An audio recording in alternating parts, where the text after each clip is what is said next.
Hi there. Welcome to ParentingU, a podcast to help you navigate this amazing journey we call parenting. Today, we welcome Dr. Sandy Reed, pediatrician with Our Lady of the Lake Children's Health. I'm Stephanie, and thanks for tuning in to ParentingU. Welcome to the podcast, Dr. Reed. Thank you. I'm so glad to be here. I cannot believe it's taken us this long to get you. For those of you who need to know and should know, Dr. Reed is my pediatrician.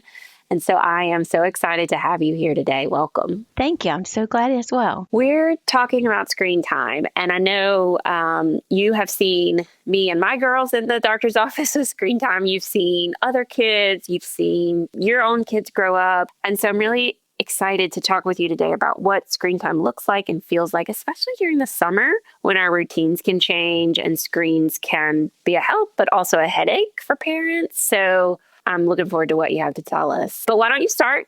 Tell us a little bit about yourself and what you do. Well, I've been a pediatrician with Our Lady of the Lake for 27 years. I went to LSU Medical School in New Orleans, and I did my residency there as well. My husband and I have 3 grown children and 3 grandchildren. One of my favorite things about my job is that many of my current patients are actually the children of my former patients. I like to call them my grandpatients. I love that, grandpatients. Oh, I do too. As a pediatrician and a parent and now a grandparent, how do you think about or approach screen time when school's out or our routine shifts, like times like summer? Well, I actually don't think we should really vary our summer screen time much from the school year screen time.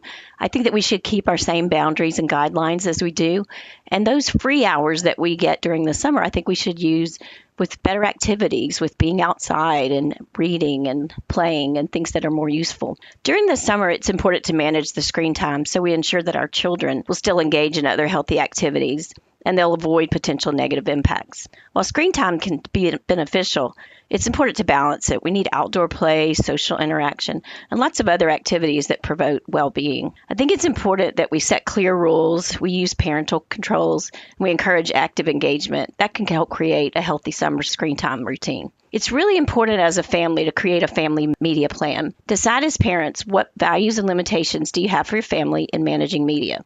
What do you want for your children to gain from technology, and what do you want to avoid? We need to find a balance for on and offline. We should fill our summer days with activities that build a healthy body and mind, reading, talking, playing.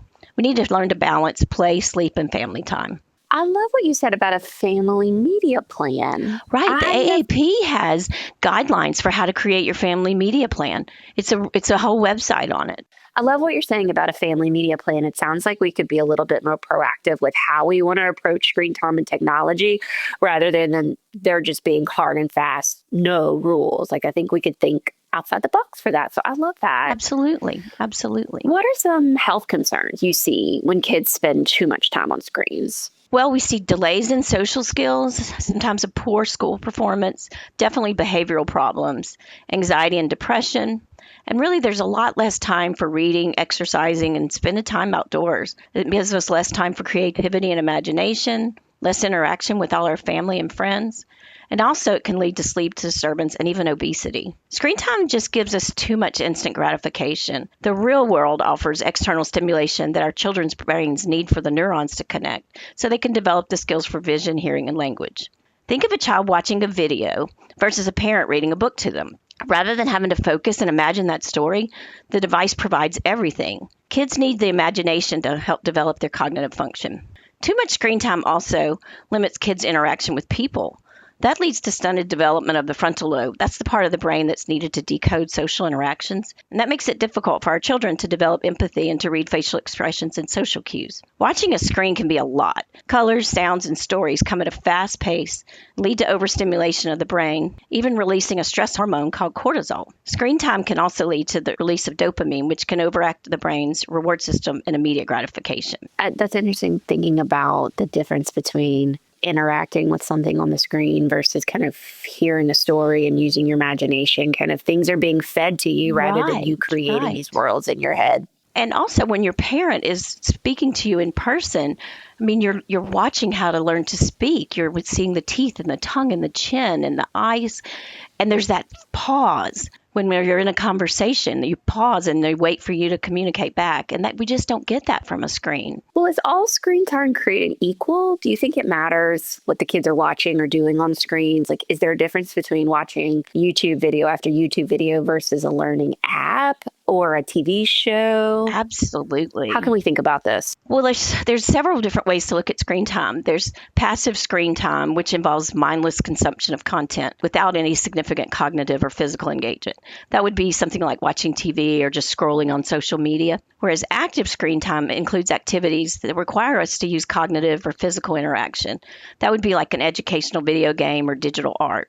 Passive screen time can negatively affect a child's imagination and cognitive development, while active screen time can promote learning and skill development. On the flip side, passive screen time can be relaxing and just offer a break from stress, and active screen time has the potential to become addictive and lead to excessive use. There's also independent versus family shared screen time. Shared screen time, where adults and children engage in screen time together, is generally considered more beneficial than individual screen time for all children's development.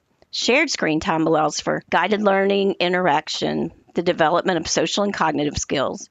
Individual screen time, while not inherently harmful, can lack these interactive and educational benefits. Well, and then what about TV? You said shared screen time. What about TV screen time versus something like an iPad or a phone? Is one better than the other? If the television is on, it really is much better if it's shared. You don't have anybody to discuss. Like, I just saw this in the program, Mom. What do you think about that? Or to put together and understand the big thing. It's much better, I think. Even with children watching the TV together is better than an individual with an iPad. It just leads to isolation. I love that isolation. I think that's what I see a lot in my own girls of if they're watching alone, they're just kind of alone. But if they're together, they're laughing, they're talking to each other, they're making jokes about what the show is saying. They're sharing. I think when you're by yourself with that, you just zone out. And you really just don't use all that you need to use in your brain. It's just soaking right in. Well, let's talk about time limits. What are we looking at? I feel like since we've started ParentingU, I feel like the time limits have changed. And limits, we say recommendations, I guess, but they have changed from when 5 years ago. So tell me what you're seeing now as a healthy amount of screen time. I like to use the American Academy of Pediatrics guidelines. Theirs are 0 to 2 years of age. There's no screen time. However, video chatting with family and friends is completely okay. Yeah, that's totally fine and important too. And ages 2 to 5 years, no more than 1 hour of screen time. It also needs to be slow-paced, high-quality, educational, and definitely not too flashy or overstimulating for those young brains. So 5 years and over, they need less than 2 hours of recreational screen time. That means it's neither school or work related. I really use these other limits. I say no screen time at meal times, no screen time 1 hour before bed, and no screens in the bedroom overnight. That leads to my next question, because you're going to have to help me battle what I'm about to battle, which is, Mom, I want a TV in my room.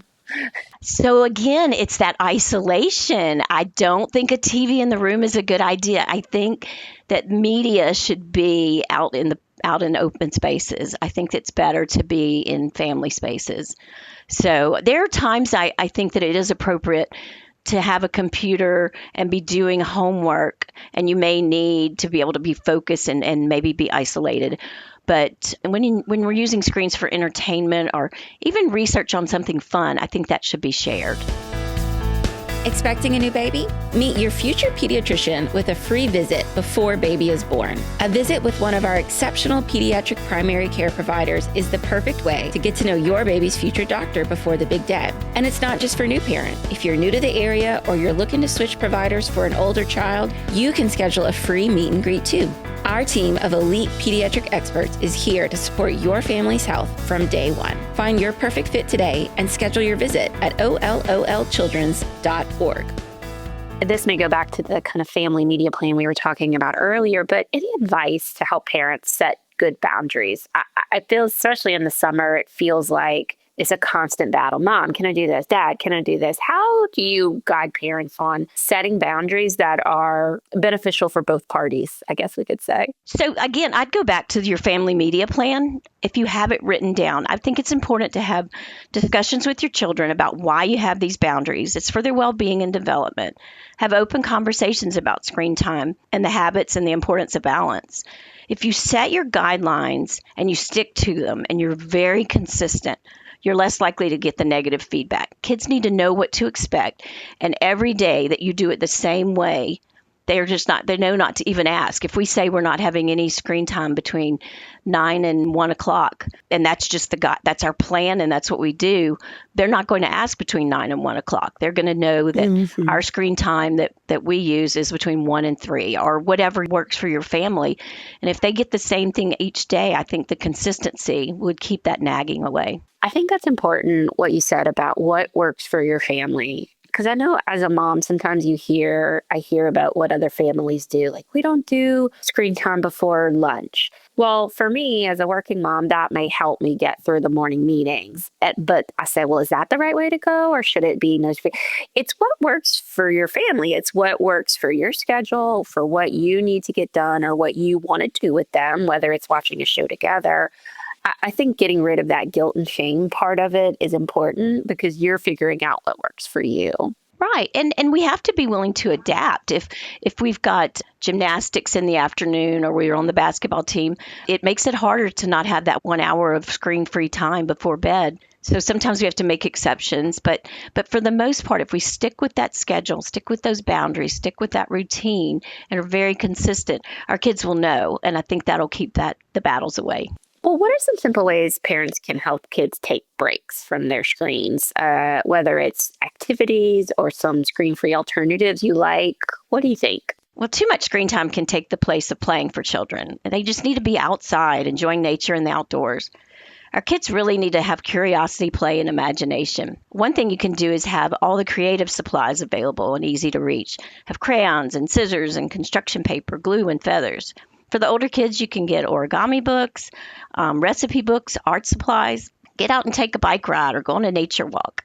I think at the beginning of summer, it can be fun just to make a summer bucket list. Get a poster and have all your kids list a lot of fun activities and adventures, and then even list things that they're interested in reading about or learning about. We really have to be okay to let our children be bored. Screen time prevents boredom, and boredom leads to creativity and self-motivation. Boredom is an opportunity and a gift. So I was at this barbecue, and we had a bunch of our family friends out, and the kids were all running around playing. And one of my friends who still has young children, her son comes running up, and he's like, Mom, I don't want to play that. Can I have your phone? And we looked at each other, and for a minute, I think she was looking like, what should I do? And I kind of just shook my head, and she said, rather than giving him the phone, she said, why don't you try to go join the other kids or find something fun to do on your own? So instead of him zoning out in front of a screen, he went and joined the kids, and he had a really great time. And I thought, what a great lesson. I mean, he had to step out of his comfort zone, and he was rewarded with a good experience. Yeah, I see that almost every day. Asking. Right. And sometimes it's not screen time. Sometimes it's, Mom, what should I do? And I'll have to say, find something to do. But it's so hard. Well, go back to that poster and see what you've got. We always had things like, there's so many simple things that you can do. I even made a list. You can collect and paint rocks. You can have a backyard scavenger hunt. Your kids can create a play. They can do the stage and the set and the costumes and even involve the neighbors. A DIY pizza night is fun. It's really good to co-play with your kids. It's also important to set a good example with your screen time. We need to model, mentor, and monitor screen time with our kids. We need to have kids use media as a tool to create, connect, and learn. All of us want our kids to be smarter and healthier and kinder and be happy and productive. We want them to make special memories and have more face-to-face connections. We want them connected with the natural world and to each other and ourselves. Model. That's model. So much of what we talk about and it's hard as adults. And that's what we try to tell our girls. It's like, it's hard for us to not be on it all the time, much less you who are still growing and developing and learning how to make these connections. So if we're not on it, it shows them. Absolutely. We have to set the right example. Well, are there any apps, shows, or games that you do actually like and recommend for parents? I know you're a big Wizard of Oz fan. Yes. There really are. I've found some really fun ones to recommend, and they can be done as a family or they can be done with just as siblings. And they're so cute. There's one called Super Stretch Yoga, and it has storytelling and animation, and it helps kids learn balance and strength in their lives. And it teaches them 12 yoga poses. It's adorable. I love that. This one is really great too. It's Stop, Breathe, and Think Kids. It's meditation and mindfulness for children. It helps them discover their superpowers, how to sleep, being calm, learning to breathe, or resolve conflicts. And it also helps the kids check in on how they're feeling by using little emojis. Oh, that is so cute. Isn't that cute? So then they have Swerk It Kids, and that goes through exercise routines, and it's other children doing the exercise routines for them. They do like crab crawling and jumping on one foot. The other thing that you can do is ask your kids what they're interested in learning about, and then y'all can spend time together researching and learning, and even follow it with a project. Like if your child's interested in the solar system, read about it, learn about it, and then you can do a tutorial and learn how to make a solar system. So whatever they're interested in. I'll add, this is from our COVID days, Art Hub for Kids. I think it's drawing videos. Oh, okay. It's on YouTube, and it's a channel, and they'll teach you how to. Right, and then they learn a skill. And you It's draw so along great. with them. And then, you know what? Oh, that would be We've fun. also discovered, so we've let them have an account to Canva. And so what they then do is they put together all these presentations. Like, so they put these PowerPoint presentations together, and they'll say, 10 reasons I love cats. And then it's slide after slide of pictures of cats or cats. So think about, Wow, that's so good for creativity. it's very funny what they come up with. Now that is a good use of screen time. That's wonderful. But they're now using it to try to guilt us into buying them things. 10 reasons I need a phone, or 10 reasons I need to go to Disney World. But way to go. They'll need that in their future. That's wonderful. Right. Well, is there anything else you'd like to tell parents about screen time in the summer, and how we can approach it so that it's just not a weight to carry all summer? Well, there's just so much joy to be found in childhood. There's so many beautiful things, and I'm afraid our kids are losing some of these. Our kids are forgetting how to play, and they're losing their imagination and creativity. They're losing a love of nature and beautiful things. They're losing good behavior and respect. And all too often, I think this is a result of screen time. Today is a beautiful day. I think you should go outside with your children, lie back in the grass, look up at the clouds, and ask your children, what do you see in the clouds? What shapes do you see? I think that's a good experience. Now, all of you can see why we love her as our pediatrician. Oh, you're sweet. Well, this is our summer safety season of ParentingU. So we're asking everyone, what is your favorite thing about summer? I love talking to my patients and hearing about their summer adventures, like if they go to camp or they take vacations and all the fun things they like to do outdoors. I love the longer days of summer. It gives me so much more time to spend outside, and I love visiting with my neighbors, and I love gardening and playing tennis. Well, thank you again for your time, Dr. Reed. We'll have everything you mentioned linked in the show notes. Thank you all for listening, and we'll be back soon with more ParentingU as we continue to navigate this amazing journey we call parenting together. See you next time.